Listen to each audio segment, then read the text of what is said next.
All right, what we got here, we got a 1968 Mustang. This is a Fastback. It's a restoration job where we're completely restoring this car inside and out. Kind of get the picture of what's going on here.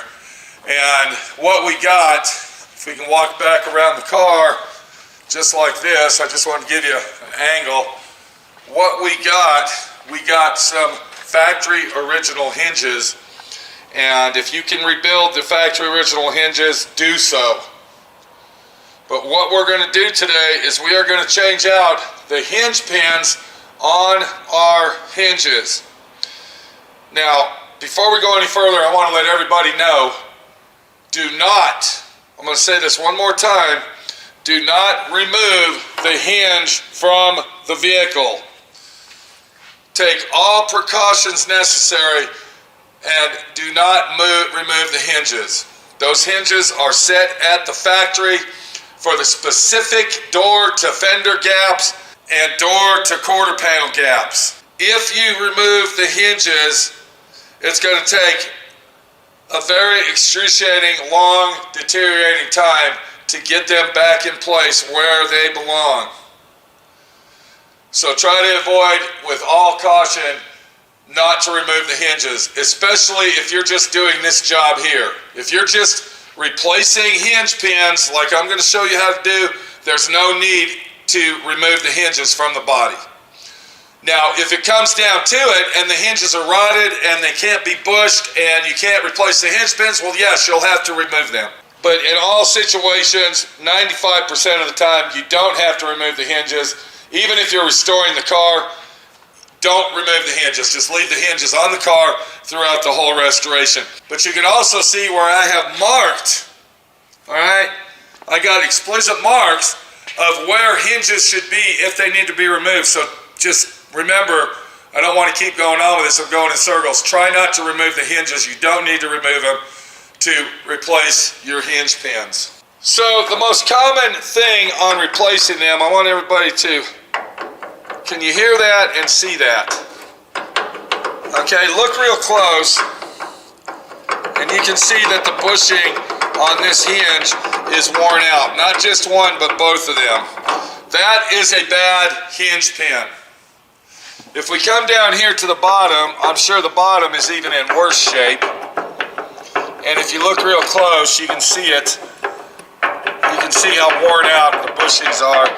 And it's just really in bad shape. So what I'm going to do is I'm going to take my time real quick to show you how easy and simple it is to replace your bushings and your hinge pins on your doors. And if you're restoring a car, an old classic car, you want to replace them anyway. All right, let me go ahead and show you one more example of bad hinge pins. If we come over here to the 69 model Corvette, we're going to see that the doors are taken off, but the hinges have not been removed. Then we're going to go ahead and take this hinge, and you can hear it as I move it, but watch the bottom hinge, because the bottom hinge is where all the weight is on this door, and you can just see it. Look at this. That much movement is very crucial and extreme when it comes to closing this door way over here. So you can kind of imagine, there's our hinge way over there, and then here's our door latch way over here.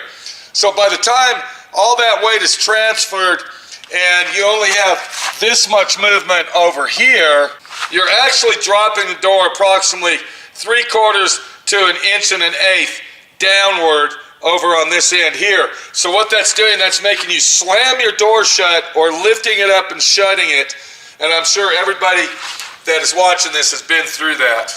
And you can see just by the looks of this thing, that hinge pin and hinge is, there's not even a bushing up here. It's completely gone probably.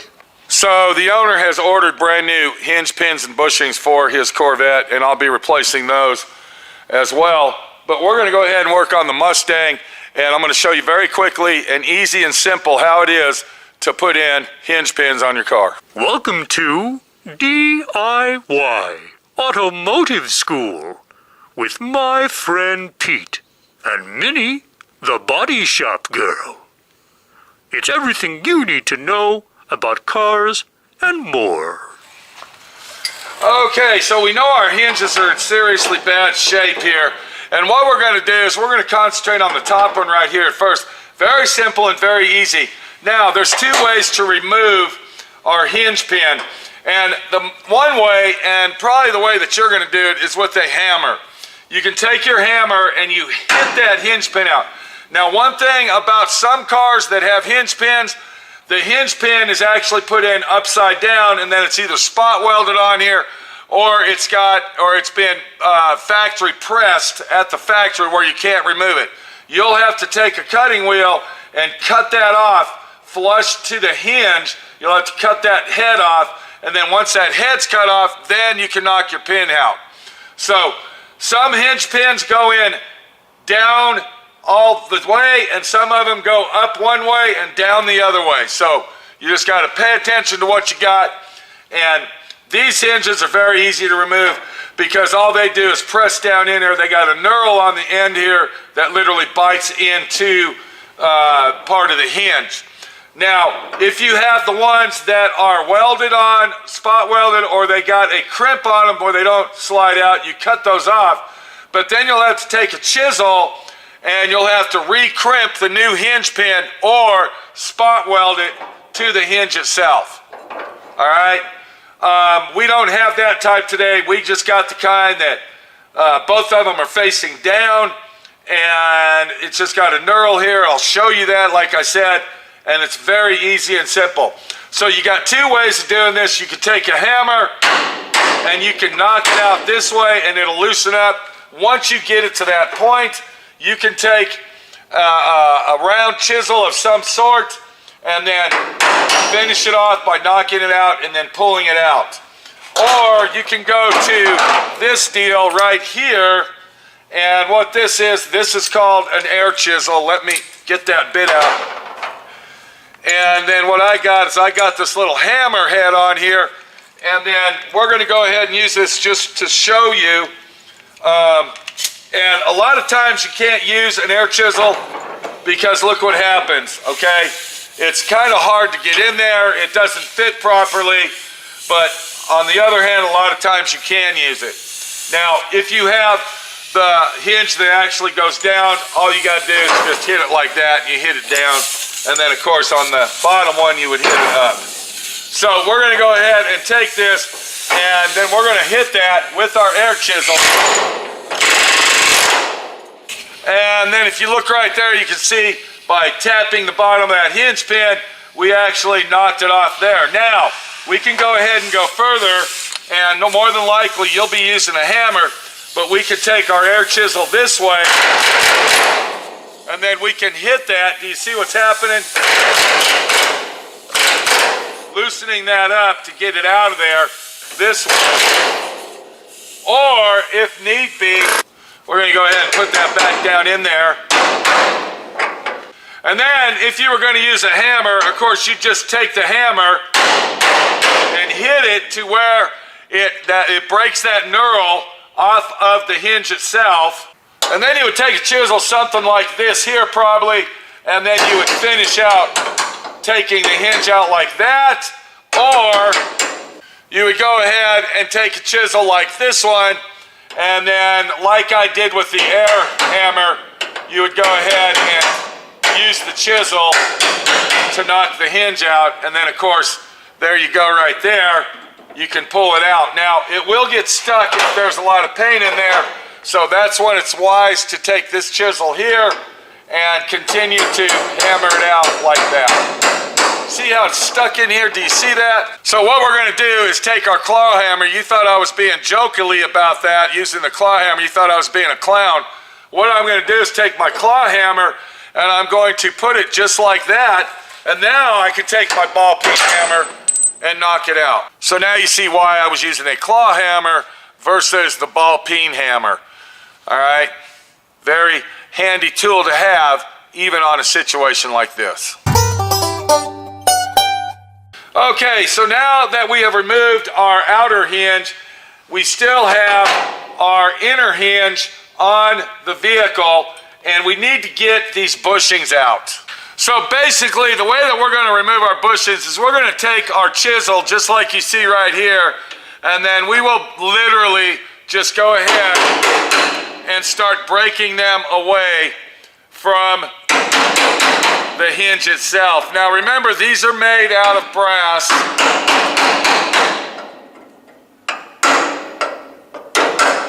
And they should come out very, very easy. We'll go ahead and take our other chisel and we'll just start knocking it out around the edges.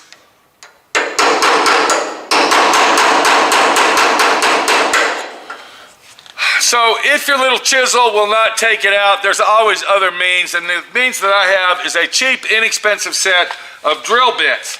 Now what we can do, and let me get one of these out of here, we can actually take a drill bit and use that as a punch to remove our bushing. Okay, so what we can do, we can take a cheap, inexpensive drill bit that we can possibly throw in the trash if we don't need it, and we can use that as a center punch, just like you see me doing right there.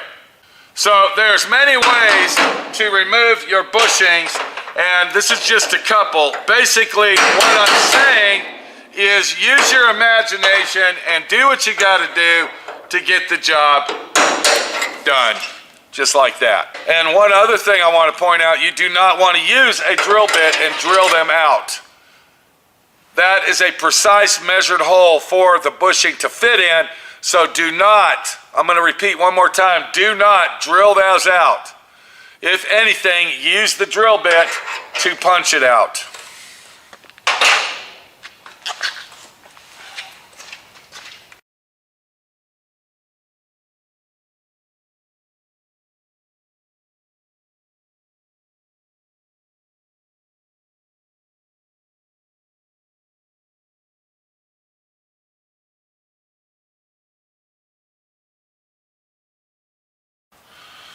Okay, so once we have removed our original hinge pin, you can see that right there, very old, very rusty, and I want you to look real close there. You can see the knurl on the end of this hinge pin. You can see that that's even worn out as well.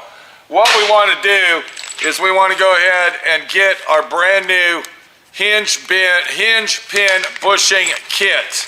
Now what that consists of, normally when you get them, it's going to have 4 hinge pins, and then it'll have 8 bushings.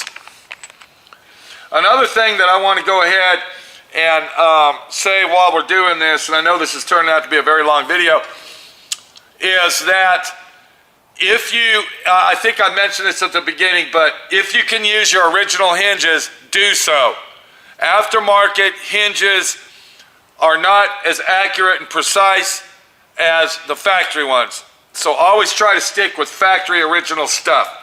So you can kind of see the difference in the pin right there, and if you look real close you can see that has a knurl on it. Okay, the first thing we want to do is we want to get a couple of these bushings out of this kit, and the main gig on this is not to ruin those. Now there's several ways to put these in, and these are actually oversized bushings from the factory ones to fit in the hole to compensate if that hole has been wobbled out. So here's our old bushing right here, and then here's our new one. So you can kind of see that, yeah, these were actually really worn out really bad. So the way that I get these started is I take a pair of channel lock pliers, and then I kind of line the bushing up on the hole, and then I'll take my channel lock pliers and use even force to start the bushing in the hole. Now I don't go all the way with that because I don't want to crush it up here, but I use these as a, what can we say, a press. This is a portable press. And I'm going to show you that right there, exactly how I'm doing this. So you can kind of see that I'm moving it around and I'm pushing at the same time, just like that. And then we'll go ahead and we'll finish this one out as well. And then just to make sure that they're seated properly, what I do is I take a ball-peen hammer like this, and I give it just a little bit of a tap. Just like that. Because if you use the pliers, sometimes, and I want to get this up here like this, if you look real close at the hinge, you can see where the bushing is sticking out. So using the pliers does not finish it out. All right? And if you use the pliers on the whole job instead of tapping it with the hammer, what's going to happen, it's going to ruin and crack that bushing. So we're only using the pliers to press it in to start it, and then we finish it out with this. Now that we got our bushings in, we're ready to go ahead and replace our hinge itself. And what we need to do is we need to take a wire brush, and we're just going to kind of clean that surface up right there. And you can also have these sandblasted if you want to, but we're not doing that. We're going to go ahead and clean them with the wire brush. And then once that's done, we can go ahead and install our hinge back on to the hinge bracket. Remember, this is your hinge, this is the bracket. So we're going to take our hinge and we're going to tap it lightly over our bushings. And we're going to line it up just like that. Then the next thing we're going to do is we're going to take that punch, remember that round punch I had? And we're going to kind of get this all lined up. There we go, just like that. That way it's centered up where we can take our hinge pin and we can go ahead and start tapping that in.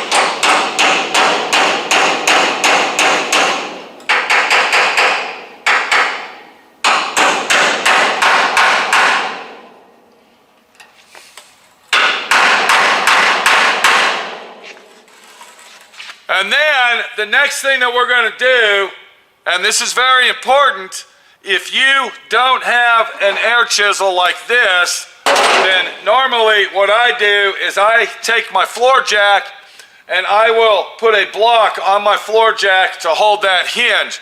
Let's go ahead and set that up so I can show you exactly what I'm talking about.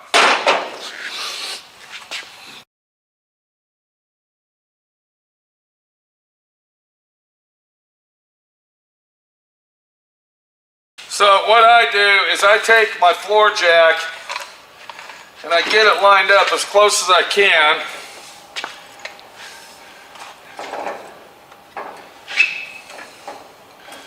And then I jack it up so I can have force on it, just like that. And the reason I do that is because when I hit that pin with the hammer to get that knurl in there, it's not going to disfigure my hinge bracket or my hinge at all, and it's going to keep it in place.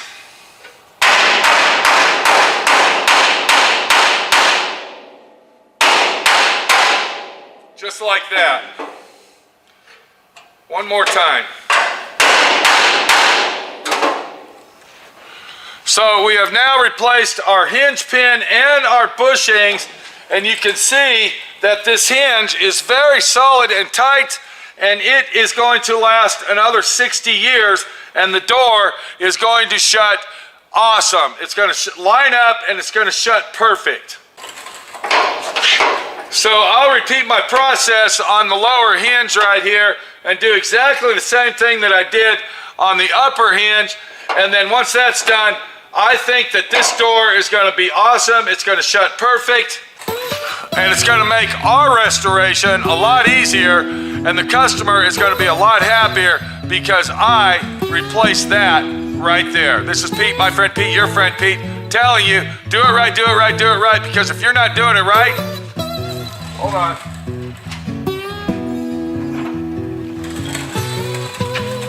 Hold on.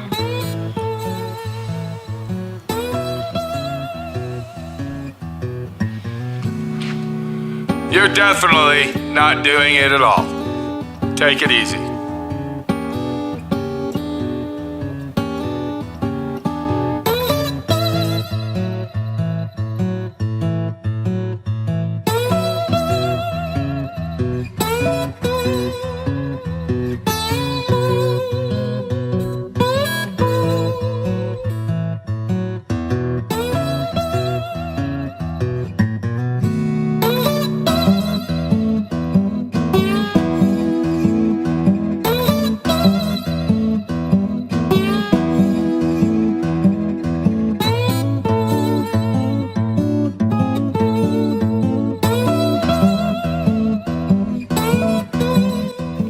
for watching D.I.Y. Automotive School. Classes don't stop till you know everything.